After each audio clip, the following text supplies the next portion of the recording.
বাস নামাই দিছে আমাদেরকে এখানে। এখন আমরা এখান থেকে মহামায়া লেকের দিকে যাচ্ছি। তো মহামায়া লেকে আমরা 5টার মধ্যে মহামায়া লেক ঘুরবো এবং ওইখানে অনেকেই গোসল করবে। বাকি যদি কেউ অন্য কোনো কাজ করতে চায় নিজের ব্যক্তিগত দায়িত্ব করবে, ঘুরবে। ঘোরা শেষ হলে 5টা 5:30টার মধ্যে, 5টা 10 টাইম দিয়েছে, ওই আপনার 5টা 5:30 আর কি, এই সময়ের মধ্যে আবার এসে এখানে রিপোর্ট করতে হবে। তাহলে 5:30টার মধ্যে গাড়ি ছেড়ে দিবে আর কি। আমাদেরকে শুধু মহামায়া পার্কে ঢুকাই দিবে, বাট পার্কের ভেতরে যেই বোট আছে ওই বোটগুলো আমাদের নিজ দায়িত্বে ওইটা ভাড়া করতে হবে। এটা হচ্ছে মহামায়া লেকের ইকো পার্কের মূল গেট।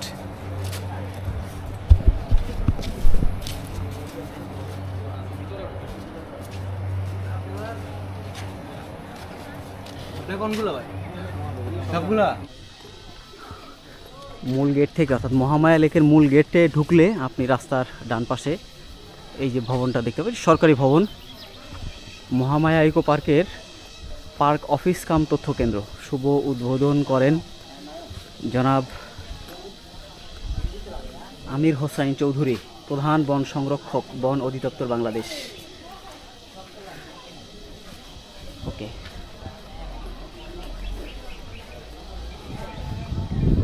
তথ্য কেন্দ্র। কারো যদি কোনো তথ্যের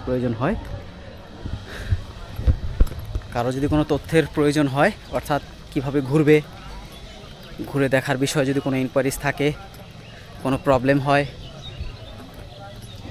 মানে যা কিছু দরকার সব কিছু এখান থেকে এই পার্ক অফিস কাম তথ্য কেন্দ্র মহামায়া ইকো পার্ক থেকে দেখতে পারবে।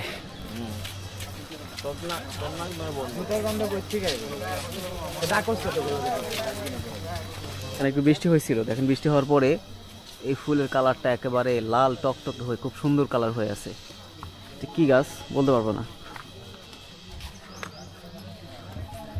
হচ্ছে মহামায়া ক্যান্টিন, যেখানে সেখানে ময়লা ফেলবেন না।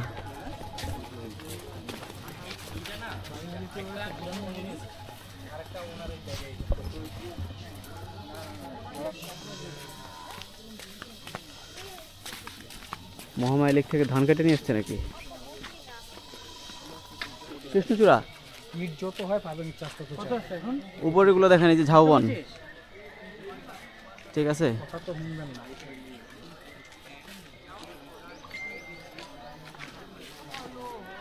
মহামায়া লেকের ভিতরে এগুলো সব বাগান। সুন্দর হইলো দুই পাশের যে গাছগুলো আছে এগুলো ওই ঝাউবন দিয়ে করছে আর কি।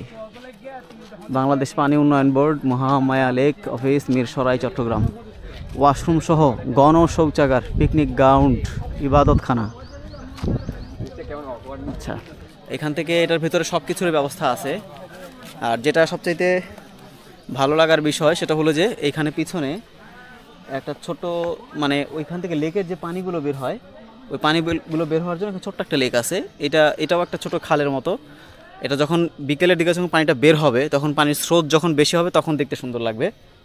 আর এখানে একটা ইবাদতখানা মিন্স হচ্ছে যে আপনার মানুষ কেউ যারা নামাজ পড়তে চায়, ট্যুরিস্ট যারা আসছে তারা নামাজ পড়তে চাইলে তারা এখানে নামাজ পড়তে পারে।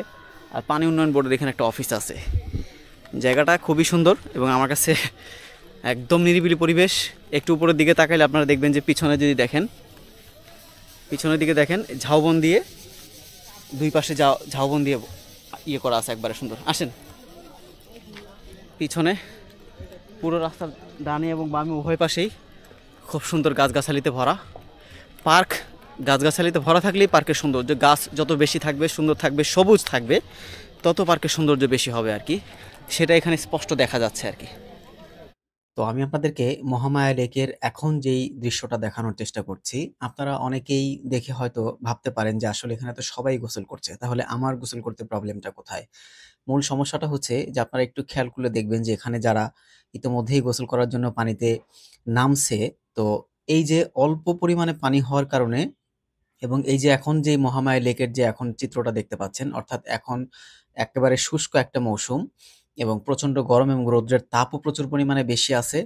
পানির পরিমাণ কম হওয়ার কারণে এবং লোক সংখ্যা বেশি হওয়ার কারণে কিন্তু অল্প সময়ের মধ্যেই কিন্তু পানির যেই কালারটা সেটা কিন্তু ঘোলা হয়ে গেছে এবং যেহেতু এই লেকের পানিটা এখন আবদ্ধ অবস্থায় আছে, যার ফলে এখানে কিন্তু পানির মধ্যে একটা শ্যাওলা আছে। আমি যদি আরেকটু ক্লিয়ার করে বলি, অর্থাৎ গ্রাম অঞ্চলে যে আমরা যে জায়গাতে আমরা মাছ চাষ কিংবা বিলের মধ্যে যেখানে মাছ চাষ করা হয়, ওইখানকার পানি যেরকম একটু ঘোলাটে টাইপের হয় এবং সেগুলোর মধ্যে যেরকম শ্যাওলা থাকে বা একটু ময়লা আবর্জনা থাকে, ওইরকমই পানিটা।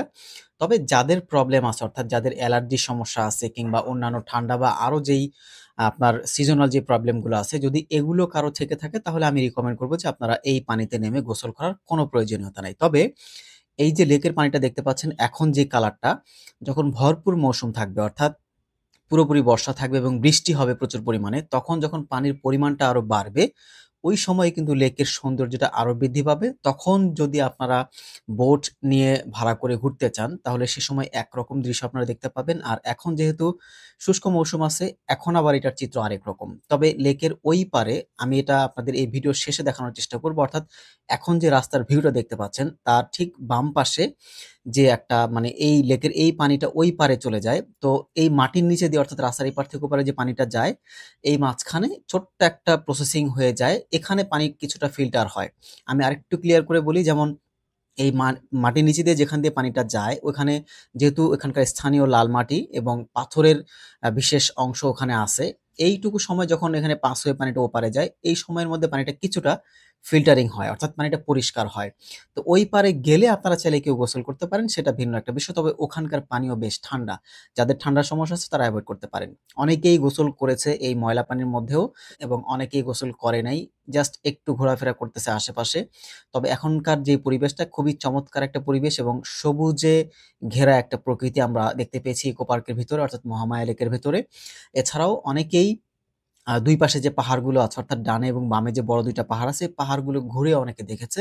তো একেকজন একেক রকম ভাবে আসলে মহামায়া লেকের যে সৌন্দর্যটা এটা উপভোগ করেছে। আমি ব্যক্তিগতভাবে আপনাদেরকে দেখানোর চেষ্টা করেছি যে আসলে মহামায়া লেকের ভেতরের যেই পরিস্থিতিটা এখন কিরকম অবস্থায় আছে। আমার মনে হয় যে আপনারা এই বিষয়ে একটা ধারণা পেয়েছেন। এরপরেও আমি এই ভিডিওর শেষাংশে এবং মাঝখানে মহামায়া লেকের যে আরো সৌন্দর্য আছে এবং আপনারা কোথায় গিয়ে কি দেখবেন, অর্থাৎ পাহাড়ের ডান পাশে কি, কি দৃশ্য দেখা যাবে এবং বাম পাশে কি, কি দৃশ্য আছে, এই বিষয়গুলো আপনারা জাস্ট ক্লিয়ার হয়ে যাবেন যদি পুরো ভিডিওটা দেখেন।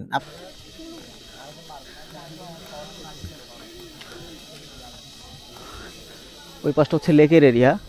লেকের এরিয়াটা আপনাদেরকে আমি ড্রোন ফুটেজের মাধ্যমে দেখানোর চেষ্টা করছি। আর এগুলো সব হচ্ছে বিভিন্ন বনের যে গাছগুলো আর কি, অর্থাৎ এই ইকো পার্কের ভিতরে যেই বনাঞ্চল আছে বা যে বনের গাছ আছে, এই গাছগুলো দিয়ে ভরা আছে।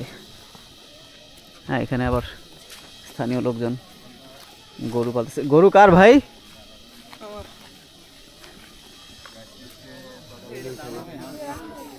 কি ওনার কি ড্রোন ফাঁসছে নাকি? হ্যাঁ,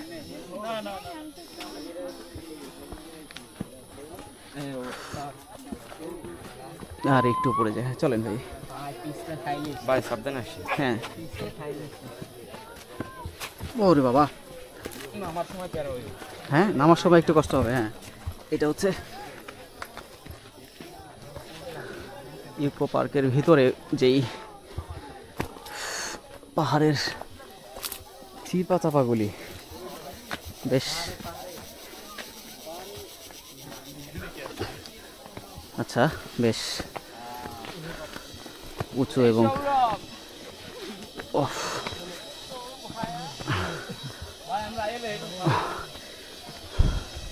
একেবারে নিরিবিলি জায়গা।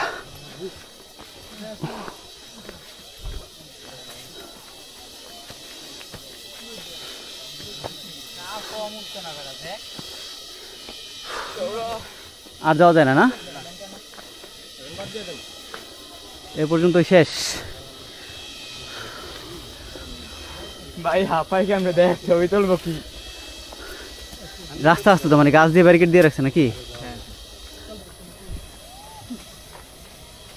আর উপরে যাওয়ার জায়গা আছে? কেউ যাবে সামনে নাকি?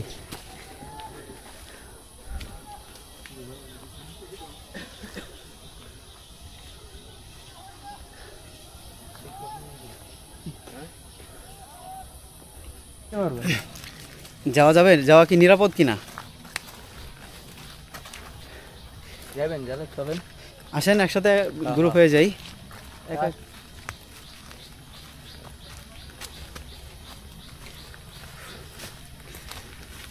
এটা হচ্ছে ইকো পার্কের লেকের পাশে যে পাহাড়টা, এই পাহাড়ের আমি এর আগে এই পাহাড়টাতে উঠি নাই। এখানে যে এরকম পাহাড়ে উঠা যায় এটাও আমি জানতাম না। এবার আসলাম এখানে, আরেকজন ড্রোন ফ্লাই করতেছিল, ওনার সাথে পিছনে উঠে গেছি। তো আসলে তো কত দূর যাওয়া যায় জানি না, তো নিরিবিলি স্পেস মনে হচ্ছে এখানে। আশেপাশে ঝিঝি পোকার আওয়াজ, আর এই পাহাড়ের উপর থেকে মহামায়া লেকের যে সৌন্দর্যটা এটা স্পষ্ট দেখা যেত যদি সামনের গাছগুলো না থাকতো। একা একা নিচে নামতেছে, আমরা নিচের দিকে যাওয়ার চেষ্টা করতেছি না, কারণ আমরা উঠছি একটা রাস্তা দিয়ে, এখন আবার এইটা আরেকটা নামার রাস্তা। তো এই জায়গাটা নামলে নিশ্চয়ই আমরা অন্য কোথাও আরেকটা রুটে আমরা নামবো, তাই না? সুতরাং নামার কোনো যৌক্তিকতা আমি দেখতেছি না। উনি একা নামে গেছে, ওনাকে ডাক দেন, ওনাকে চলে আসতে বলেন। ব্রাদার, ওনা একা একা যাচ্ছে কেন? চলে আসতে বলেন। আপনি কি একা যাবেন? যাবে? প্রবলেম নাই তো? যাবে না? ঠিক আছে, ওনার সমস্যা না হলে আমরা সতর্ক করলাম আমরা, ঠিক আছে? আপনারা কোথেকে ভাই? আমরা আসছি ইয়ে থেকে, সুফিয়া রোড। সুফিয়া রোড কোন দিকে রে? চট্টগ্রাম? আচ্ছা আচ্ছা। এমনি কি পড়াশোনা করেন? আচ্ছা আচ্ছা। ট্যুর গ্রুপে না একাই? হ্যাঁ, ট্যুর গ্রুপে আসছেন নাকি আপনারা নিজেরা বন্ধুরা? আচ্ছা ঠিক আছে। আপনার নাম? আমার নাম হচ্ছে মোহাম্মদ হৃদয়। মোহাম্মদ হৃদয়। ভাইয়ের নাম? মোহাম্মদ আরিয়ান। মোহাম্মদ আরিয়ান। আর এই ভাইজানের নাম? মোহাম্মদ জুবাইর ভাই। আর সামনে? মোহাম্মদ আসাদ। আসাদ ভাই। ঠিক আছে, সবার সাথে একটা ভিডিও ফুটেজ নিয়ে রাখলাম। ভালো থাকবেন সবাই, হ্যাঁ? দোয়া করবেন আমাদের জন্য, সবার জন্য। যাক, আসলে ঘুরতে আসার পরে এখানে বিভিন্ন শ্রেণী পেশার মানুষের সাথে কথা হয়। হ্যাঁ, আইডির নামটা হচ্ছে, আপনি ইউটিউবে এবং ফেসবুকে এমডি শরীফুল ইসলাম লিখে সার্চ করবেন। হ্যাঁ, ইংরেজিতে লিখে সার্চ করবেন ইউটিউবে এবং ফেসবুকে। ইউটিউবে আগে পাবেন, আশা করি ইনশাল্লাহ একদম সবার আগে পাবেন সার্চ করলে। যাক, যেটা বলতেছিলাম যে ঘুরতে আসার এইটা আমার কাছে যেটা সবচেয়ে বেশি ভালো লাগে সেটা হলো এই যে ওনাদেরকে আমি চিনি না কাউকে, ওনাদেরকে আমি চিনি না, কখনো জীবনে দেখিনি। আজকে এই জীবনে ওনাদেরকে প্রথম দেখলাম চেহারা, ওনারাও আমাকে প্রথমেই দেখছে। কিন্তু তারপরেও কেউ কাউকে না চিনলেও এখানে যে আসার পরে সবার সাথে যে একটা বন্ধুত্বপূর্ণ সম্পর্ক এবং সবাই সবাইকে যেটা আন্তরিকতা দেখায় বা একটা ভালোবাসা তৈরি হয় সবার মধ্যে, আবার যাওয়ার সময় যে একটা আন্তরিকতা হয়, এটা আসলে কিন্তু খুব একটা ভালো লাগার একটা বিষয়। বৃষ্টির সময় যখন এখানে একটু পানি পড়বে বা হালকা বৃষ্টি হবে, তখন এটা কিন্তু স্লিপ করার সম্ভাবনা আছে অনেক, এবং স্লিপ 100% করবে। শুকনার মধ্যেই পা স্লিপ করছে কয়েকবার। ওই যে লেকের ভিতরে অনেকেই নৌকা বা বোট ভাড়া করে ওখানে গেছে। পাহাড়ের উপরেও গরু চালানো বন্ধ নাই, সামনে কোরবানি আসতেছে। এই পাহাড়ের উপরেও গরু চালানো বন্ধ নাই, ঘাস খাচ্ছে, প্রাকৃতিক ঘাস। এই যে বিভিন্ন কালারের গরু এখানে 1 2 3 4 5 6 7 8, আর ওখানে 2টা। এই গরু এগুলো সব তোমার? সবগুলো তোমার? এইখানেও একটা মানে বোট স্টেশন বলা যায়। এই যেখানেও একটা বোট স্টেশন, দারুণ ভিউ।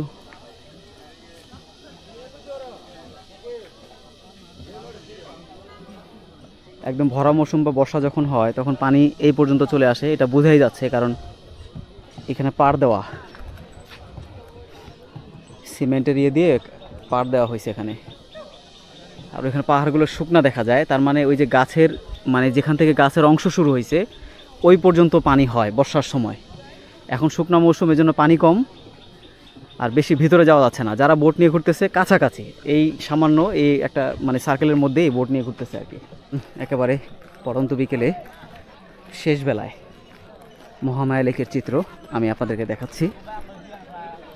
একজন বা দুইজন আসলে যে প্রবলেমটা হয় যে এই বোটগুলো 2-1 জন ভাড়া করলে পোষাবে না। আসলে এখানে এই একটা বোটের ভাড়া 2000 টাকা, মিনিমাম 1500 টাকা বা 1200 থেকেই ওরা স্টার্ট করে। সামনে কাউন্টার আছে, ওই কাউন্টার থেকে বোট রিজার্ভ করতে হয়। তো 2 জন বা 3 জন মিলে রিজার্ভ করার কোনো যৌক্তিকতা নাই। যারা এখানে ঘুরতে আসছে আশেপাশে অন্য আরও যারা আসে এখানে, তো তাদের মধ্যে থেকেও অনেকেই আসে যে সিঙ্গেল আসে বা 2 জন আসে, আবার 4-5 জনের একটা টিমও করে অনেকে আসে। তো এভাবে মিলিয়ে দেখা যায় যে 8-10 জনের একটা টিম বা 10-12 জনের একটা টিম হয়ে গেলে তখন সবাই মিলে একটা নৌকা বা একটা বোট রিজার্ভ করলে ওই রিজার্ভটা দিয়ে পুরোটা ঘুরে আসতে পারে। তখন আপনার 1500 বা 2000 টাকা যদি আপনি পার হেড যদি আপনি এটা ভাগ করে দেন, তাহলে সেক্ষেত্রে আপনার 150 থেকে 100-র ভিতরেই থাকবে, খরচও কমে গেল এবং সবাই কিন্তু বোটে করে লেকটাও ঘুরতে পারে। যে এখানে এই লেকের পানিটা একটু ময়লা আছে, একটু শ্যাওলা বেশি, প্লাস হচ্ছে এটা চুলকায়, অনেকের অ্যালার্জির যাদের সমস্যা আছে তাদের চুলকায়।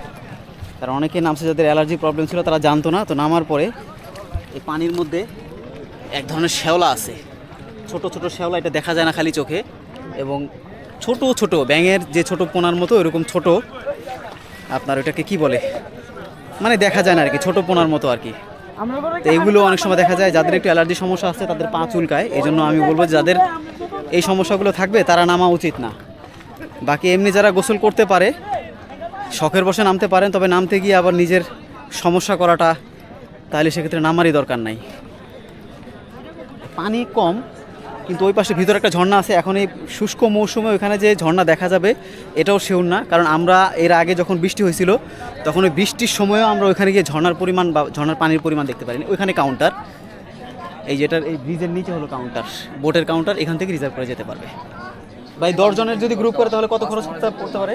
10 জনেরটা জন্না গেলে 1000 টাকা, তার মানে পার হেড 100 টাকা করে পড়তেছে। আর বড় যদি ট্রলার করতে পারে, বড় ট্রলার করে তাহলে কয়জন নিতে পারে একসাথে? 20 জন নিতে পারবে। ওইটা হচ্ছে আপনার জন্না গেলে 1500 টাকা, পুরোগুলো 2000 টাকা। আচ্ছা আচ্ছা, মানে ঝর্ণা সহ 1500 আর পুরোটা গুলো 2000 টাকা। তাহলে সেক্ষেত্রে আপনার দেখা যায় একজনের আপনার খুব বেশি হলে 150 টাকার ভিতরেই থাকে, 100-150-র ভিতরেই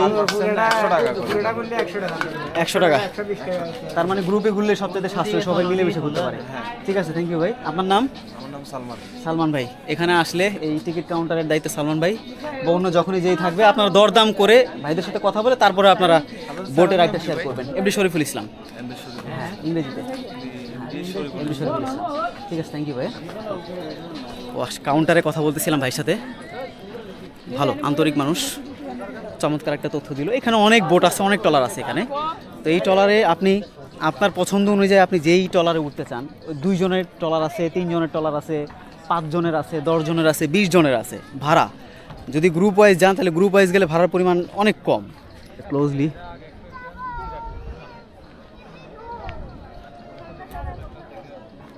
খুবই দারুণ।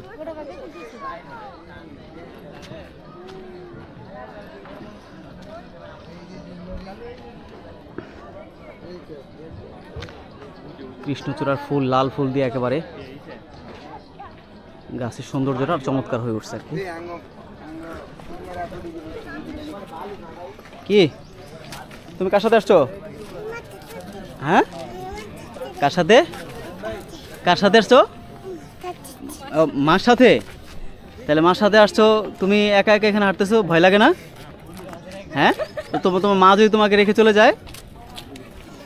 তোমার কি নাম বাবা বলো? তোমার নাম বলো বাবা। কর্ণ। আচ্ছা, পড়াশোনা করো? বাবা, কোন ক্লাসে? ওইদিকে ক্লাস? আচ্ছা, বাম দিকে ক্লাস না? আর স্কুল কোথায়? স্কুল উপরে? ক্লাস ওইদিকে আর স্কুল উপরে? ওইদিকে না, উপরে?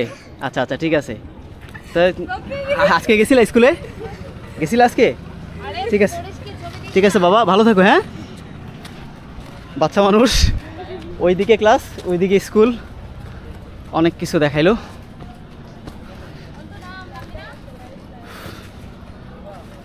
সূর্যের আলো ঠান্ডা হয়ে আসতেছে আস্তে আস্তে। কয়জন আপনারা? 4 জন। কোত্থেকে? কমলদহ থেকে। কমলদহ। আচ্ছা, কেমন লাগতেছে? আচ্ছা, কেমন লাগতেছে? আলহামদুলিল্লাহ, ভালো লাগতেছে। ভালো না? হ্যাঁ,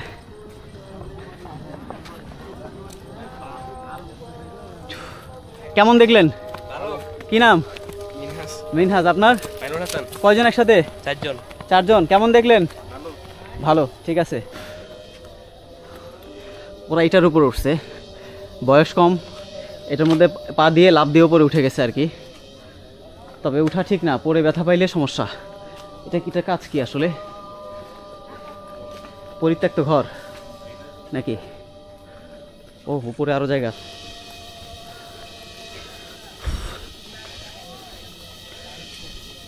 এই যে এখান থেকে লেকের ভিউটা একটু দেখেন।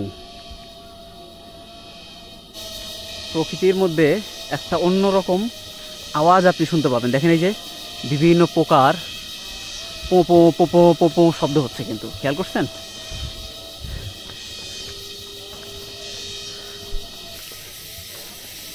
আমি দেখাচ্ছি আপনাদেরকে পুরো যেই মহামায়া লেকের দুই পাশে যে পাহাড়, এই পাহাড়ে আসলে আপনি দেখতে পাবেন কিছু, সেইটা জাস্ট আপনাদেরকে একটু দেখানোর চেষ্টা করলাম। ওই পাশে কতটুকু যাওয়া যাবে ভাই? ওইটুকুই শেষ না? আচ্ছা, মানে মহামায়া লেকের আপনি যখন ঢুকবেন, লেকে ঢুকলে হাতের বামে একটা পাহাড় আছে, যে পাহাড়ে আমি এখন যেখানে আসছি এই পাহাড়ের এটাই শেষ সীমানা। এখান থেকে আরেকটু সামনে যাওয়া যাবে নিচে। আর ওই পাশে পেছনের একটা পাহাড় আছে, আমি ওই পাহাড়ের চূড়াটা একটু আগে আপনাদেরকে দেখাইছি। জাস্ট এতটুকুই। ওই পাহাড়গুলোতে আপনি উঠে পাহাড়ের উপর থেকে যে ভিউটা আছে, অর্থাৎ পাহাড়ের উপর থেকে যে ভিউ, ওই ভিউগুলো আপনি দেখতে পাবেন। আর লেকে তো আপনি লেকের ভিউটা দেখতে পাবেন। লেকে গেলে আপনি হচ্ছে লেকে যে আপনি ঘুরবেন বোট ভাড়া করে, সেটা হচ্ছে লেক ভিউটা আপনি দেখবেন। লেকের সাথে এটার কোনো মানে নাই। লেক এক জিনিস, আর এই পাহাড়ের উপর থেকে এটা দেখা আরেক জিনিস, দুইটা দুই রকম।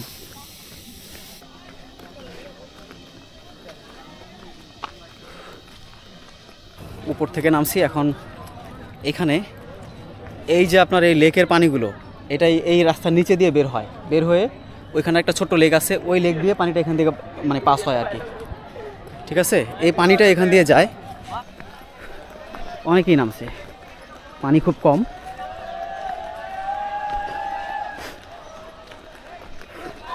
অনেকে এখানে যারা খেলাধুলা করতে চায় খেলাধুলা করতে পারে। ওই যে সবাই শুয়ে পড়ছে, সব শুয়ে পড়ছে, সব শুয়ে পড়ছে। ওই পাশ থেকে দুবাই আইসা শুয়ে পড়ছে।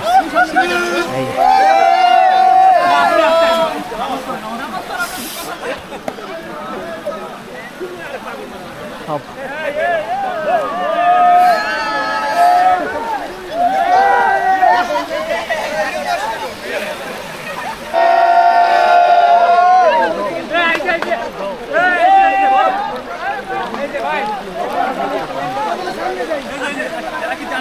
আর যারা পিকনিক স্পট হিসেবে মাঠে আসে তারা এখানে অনেকের খাওয়া দাওয়া বা অনেক কিছু। তবে জায়গাটা বেশ পরিষ্কার পরিচ্ছন্ন, আমার কাছে যেটা ভালো লাগছে, বেশ পরিষ্কার পরিচ্ছন্ন এবং সাজানো গোছানো। ওই পাশে আপনার পানি উন্নয়ন বোর্ডের কিছু অফিসিয়াল কাজ হয়, ওদের একটা অফিস আছে ওখানে।